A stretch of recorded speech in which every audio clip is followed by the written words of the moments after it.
eksena ng buhay ng marami mga Kapampangan ng paglalaro ng basketball.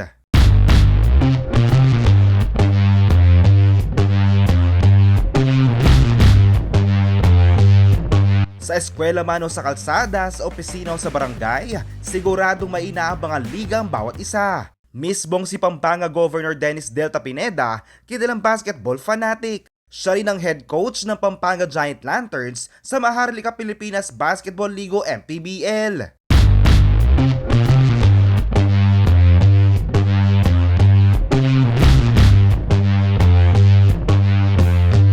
Ang hilig ni Governor Coach sa basketball, nagmula pa raw sa kanyang murang edad. Bata pa lang ako, elementary pa lang ako.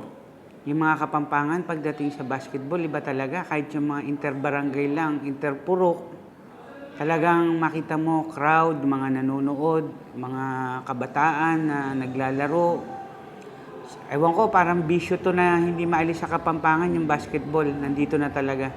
At ako, mapuprove ko yan dahil nasa elementary pa lang ako, nanonood na akong basketball, napapanood ko na yung mga players na to, mga kabataan that time. Na until now, kahit mga senior na yung iba, hilig pa rin nila yung basketball, nanonood pa rin at sila naman nang naghihikayat sa mga kabataan.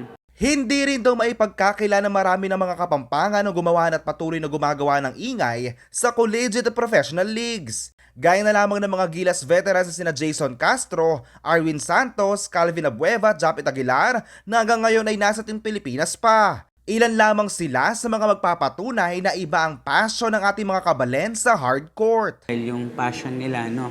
Pangalawa, halos lahat ng barangay natin dito may basketball court. Halos yearly, hindi nawawalan ng liga. So yung mga kabataan natin, yung mga larong kalye, na-experience nila which doon tumitibay yung mga bata, yung mga larong kalye na yan. Dahil dyan, pisikalan ng laro eh.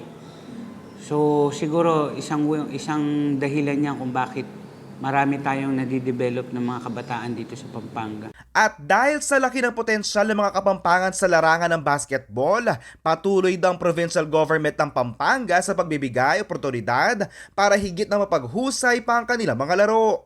Start them young, ika nga ni Coach Gov. And then the program right now, pati as elementary meron tayo, as first year, second year, ini-start ko ngayon yung program, yung basic basketball which is dribbling. So, bata pa lang ngayon, natututo na itong mga to. At age at 12, 13, nag-i-start na lahat yung mga bata. Para pagdating ng 18, 19, medyo hasana yung mga kabataan natin. Okay, go, right? Samantala, ngayong nalalapit na ang FIBA Basketball World Cup 2023 na gaganapin mismo dito sa Pinas, isa raw si Governor Delta sa mga excited na mapanood muli ang Gilas Pilipinas. Alam niyo, minsan lang mangyari ang mga liga na yun na gagawin dito sa bansa natin. If I remember that time, tinalo natin noon Korea. Andun ako with the boss MVP that time, with Mayor Jun Tetangco sa MOA, I think. Iba yung experience. Iba. Ang sabi ko nga, basketball yan, bilog ang bola. We never know kung sinong kondisyon on that day. Malay nyo, on that time, on that day, plus crowd, ang laking bagay ng crowd, na nandun tayo susuporta. Malay nyo, makamit natin itong panalo na to. Kaya naman inaanyayahan din ni Governor Delta ang ating mga kabalen na ipakita ang kanilang suporta sa Gilas Pilipinas.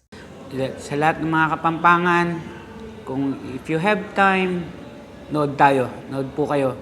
Iba yung experience na lalaban ng bansa natin, makakalaban natin ibang bansa. Iba ho yung experience na yun. Plus, iba rin ho sa mga manlalaro natin, mga Pilipino, na makikita na full support tayo sa kanila. Makikipag-showdown ng ating national team sa bansang Dominican Republic at maglalaban din ng Angola at Italia sa double-header opening day sa Philippine Arena sa August 25, 2023. Maaaring bumusita sa ticketnet.com.ph at smtickets.com para maka-avail na ng mga passes sa mga iba't ibang laro na gagawin dito sa Pinas. JM De Jesus, CLTV 36 News.